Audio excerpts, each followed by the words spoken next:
Sekarang ini banyak sekali ulama dalam definisi kita di Indonesia ini. Yang demo-demo ulama. Apa ceritanya orang teriak-teriak di jalan jadi ulama? Kalau mau menasihati pemerintah, kalau dia ulama punya ilmu, Rasulullah SAW bersabda, "Man kana indahu nasihatun lidhi sultan, fala yubdiha alaniya, wal ya'khudh biyadihi, wal yansahhu sirra, fa in qabila minhu fadak, wa illa faqad addama alaihi." Siapa yang punya nasihat kepada pemerintah, jangan dia sampaikan terang-terangan. Dia pegang tangan pemerintah itu. Dia nasihati rahasia. Kalau diterima oleh si pemerintah, itu yang diinginkan. Tidak diterima, dia sudah tunaikan tanggung jawabnya. Wahai orang-orang yang beriman, taati Allah, taati Rasul dan ulil amri di antara kalian. Akan tetapi apabila ia menjadi pemimpin dan tentunya dengan cara yang tidak sesuai syariat, tetap Rasulullah mengatakan, wa in ta'ammara alaikum abdun habasyai, walaupun kalian dipimpin oleh hamba sahaya Ethiopia. Jangankan Pak Jokowi, jangankan Pak SBY dan lain sebelum yang pernah jadi presiden di Indonesia, Fir'aun saja yang demi Allah mereka nggak sejahat Fir'aun. Fir'aun saja diperintahkan Nabi Musa dengan Harun, idhaba ila Fir'aun innahu togo faqula lahu qawlan layyina. Yang gak boleh anak laki lahir main potong aja. Fir'aun lebih dari Rohingya loh. Suruh datang ke Fir'aun, katakan perkataan yang lembut. Idza ra'aita rajulan yasubbul hakim fa'lam annahu sahibu hawa. Kalau engkau melihat ada orang yang mencela pemimpinnya, menjelek-jelekan pemimpinnya, ketahuilah kalau dia itu pengikut hawa nafsunya. Dan tanyakan kepada dia, apa setiap kali engkau mencela pemimpinmu kau dapat pahala? Dapat pahala enggak kalau kita menjelekkan pemimpin kita? Kalau dapat pahala kita cela, enggak dapat pahala.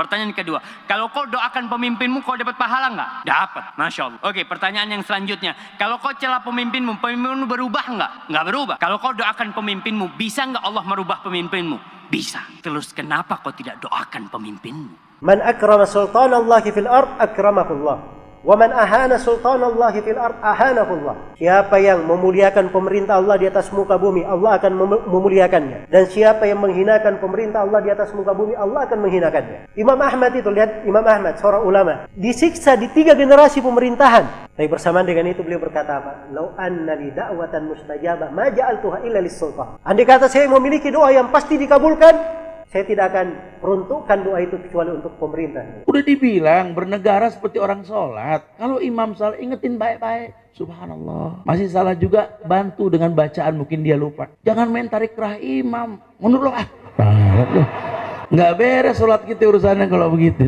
Turunin imam, ganti imam, turunin presiden, nggak bakal pernah beres. Mau sampai kapan? Kemudian saya telah terangkan rahasia, ruh dan makna kenapa diperintah taat kepada pemerintah walaupun dia berbuat zalim. Sebab kudeta terhadapnya itu menyebabkan apa? Kerusakan yang lebih besar. Dan sepakat para ulama tidak boleh merubah kemungkaran yang akan melahirkan kemungkaran yang apa? Yang lebih besar. Tahu nggak, Hajjaj bin Yusuf itu membunuh 120.000 kaum muslimin pelan-pelan, Pak. Cungkil dulu matanya, diputuskan dulu lidahnya, dipotong telinganya, potong kakinya. Itu yang sudah dibunuh oleh dia seperti itu 120.000 orang.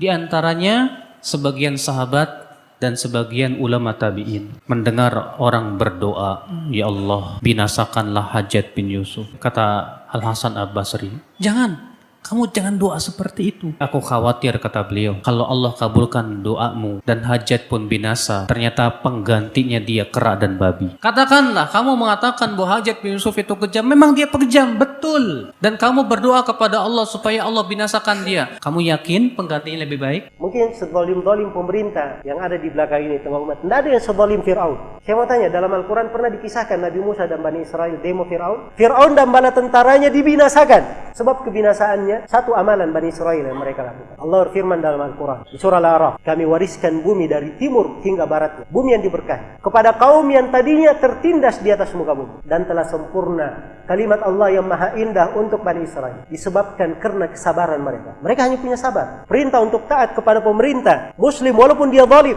ini diucapkan oleh seluruh imam as-salaf, tidak ada silang pendapat.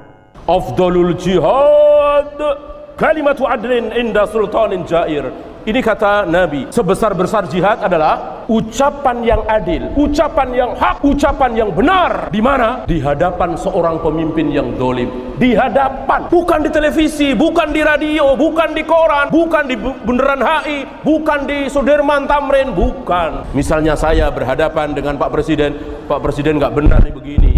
Mau Mosok aliran sesat didiamkan.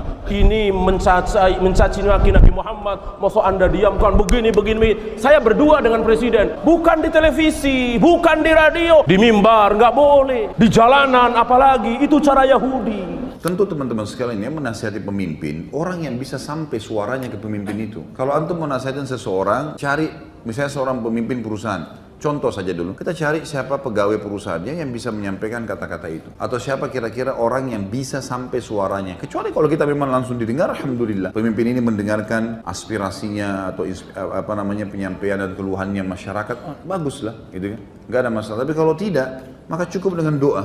Kita doakan saja. Itu senjata bagi orang beriman. Allah bisa masukkan ke dalam hati dia berubah, bisa. Bukan mustahil. Allahumma ya Allah, bukakan pintu hidayah. Jagalah Bapak Jokowi dan seluruh jajarannya. Jaga mereka dari segala mara bahaya. Berikan petunjukmu, berikan hidayahmu ya Allah. Semoga mereka bisa membawa negeri ini kepada negeri yang baldatun thayyibatun rabbun ghafur. Katakan doa itu, dapat pahala dan Allah bisa. Doakan presiden kita, doakan wakil presiden kita, doakan gubernur kita, doakan. Semoga Allah berikan hidayah. Suatu negara, rakyatnya 200 juta, kemudian presidennya adil, membahagiakan 200 juta orang, betapa banyak pahala yang dia dapatkan. Beliau berkata, jika seorang pemimpin bersungguh-sungguh berisytihad untuk memperbaiki agama rakyat dan untuk memperbaiki dunia rakyat, dia perhatikan dua-duanya. Jika dia sudah bersungguh-sungguh untuk perbaiki, sebisa mungkin, berhasil atau tidak berhasil urusan Allah, tapi dia berusaha sebisa mungkin, kata Ibnu Taimiyah rahimahullah, fa innahu afdalu ahli zamanihi. Dia adalah orang yang paling afdal di zamannya. Di negara-negara Islam, kezaliman amri disebabkan karena kezaliman rakyatnya. Allah berfirman dalam surah Al-An'am, demikian kami jadikan penguasa-penguasa orang yang zalim disebabkan kezaliman sebagian dari mereka dengan apa yang mereka usahakan. Tidak mungkin pada masa kita sekarang ini pemimpinnya seperti Umar bin Abdul Aziz atau seperti Muawiyah bin Abi Sufyan, tidak mungkin, atau seperti Umar bin Khattab, tidak mungkin. Kalau rakyatnya zalim, maka pemimpinnya pun zalim. Kalau rakyatnya berbuat maksiat, pemimpinnya pun demikian. Kalau rakyatnya melalaikan salat, pemimpinnya pun demikian juga. Menghilangkan kezaliman penguasa yang ada di negara-negara Islam, yang pertama kewajiban kaum muslimin apa? Yang pertama, taubat kepada Allah. Kalau penguasa itu berbuat dosa, kita pun banyak berbuat dosa dan maksiat kepada Allah, kita wajib taubat. Yang kedua, membersihkan diri kita dari noda-noda syirik. Yang ketiga, kata Syekh Albani, kewajiban kita mendidik istri dan keluarga kita. Kita akan ditanya oleh Allah tentang istri dan anak kita. Kita umat Islam tidak akan ditanya oleh Allah siapa pemimpin kita, tapi kita akan ditanya bagaimana kamu mengurus istri dan anak kamu. Sebab Nabi bersabda, setiap kamu adalah pemimpin dan setiap kamu akan ditanya tentang pimpinannya. Man arada an yunasih lidhi sultan, siapa yang ingin menasihati penguasa. Man arada an yansuha lidhi sultan fala yubdihi alaniyah, janganlah di hadapan umum, janganlah terang-terangan, kata Rasulullah. Idhaba ila fir'auna innahu tagha faqula lahu qawlan layyinan la'allahu yatadhakkaru aw yakhsha. Pergilah kalian berdua kepada Fir'aun. Sesungguhnya Fir'aun itu melampaui batas, dan ucapkan kepada Fir'aun ucapan yang lemah lembut. Mudah-mudahan dia mau ingat atau takut. Nabi Musa kepada seburuk-buruknya manusia, Fir'aun, ternyata diperintahkan oleh Allah untuk bersikap lemah lembut. Kenapa Anda tidak berlemah lembut pula kepada pemimpin kita yang alhamdulillah masih sholat?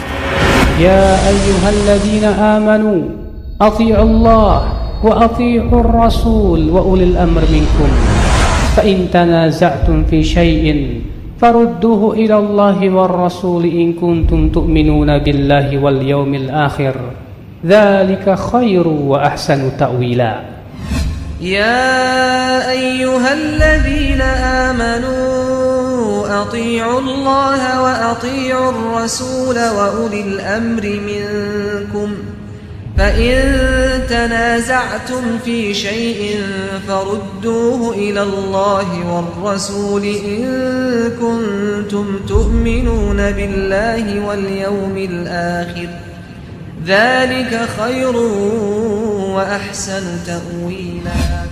Sesungguhnya Allah Subhanahu wa Ta'ala mewajibkan kita untuk mentaati pemimpin kita selama mereka tidak memerintahkan kita kepada kemaksiatan. Subhanallah, Rasulullah sallallahu alaihi wasallam memerintahkan umatnya untuk bersabar menghadapi pemimpin-pemimpin yang demikian. tidak dibenarkan kaum muslimin menentang pemerintah. Hatta pemerintah itu zalim, menentang terang-terangan, mencaci maki, membuka aibnya di hadapan umum, tidak boleh, apalagi membuat makar sampai mengadakan perusakan, tidak dibenarkan. Inna satakunu a'immah yahtaduna bi ghairi hadi wa yastannuna bi ghairi sunnati. Sesungguhnya nanti akan muncul pemimpin-pemimpin, kata Rasulullah, yang mereka mengambil petunjuk selain petunjukku, mereka mengambil sunnah selain sunnahku. Artinya selain petunjuk Rasulullah, yaitu petunjuk-petunjuk buatan manusia. Lalu beliau bersabda, wa sayaqumu fihim rijal qulubuhum qulubus syayatin fi juthmanil ins. Akan ada pada mereka orang-orang yang hatinya hati setan berbadan manusia, saking jahatnya pemimpin tersebut. Maka para sahabat bertanya, ya Rasulullah, madza nasna'u ya Rasulullah? Apa yang harus kami lakukan menghadapi pemimpin-pemimpin itu ya Rasulullah? Maka Rasulullah bersabda, isma' wa ati', dengarkan dan taatlah. Wa in duriba dhahruk wa ukhidha maluk, walaupun punggungmu dipukul dan hartamu diambil. Sebuah konsekuensi yang berat ya akhi, sebuah perintah yang berat yang banyak kaum muslimin mengabaikannya di zaman ini. Segera kaum muslimin pun meribut, pergi ke jalan-jalan, memprotes dan yang lainnya. Padahal Islam memberikan kepada kita tata cara yang benar bagaimana menyampaikan keinginan kita kepada mereka. Kata Rasulullah, jangan kalian memberontak ma aqamu fikumus shalah, selama mereka menegakkan pada kalian sholat 5 waktu.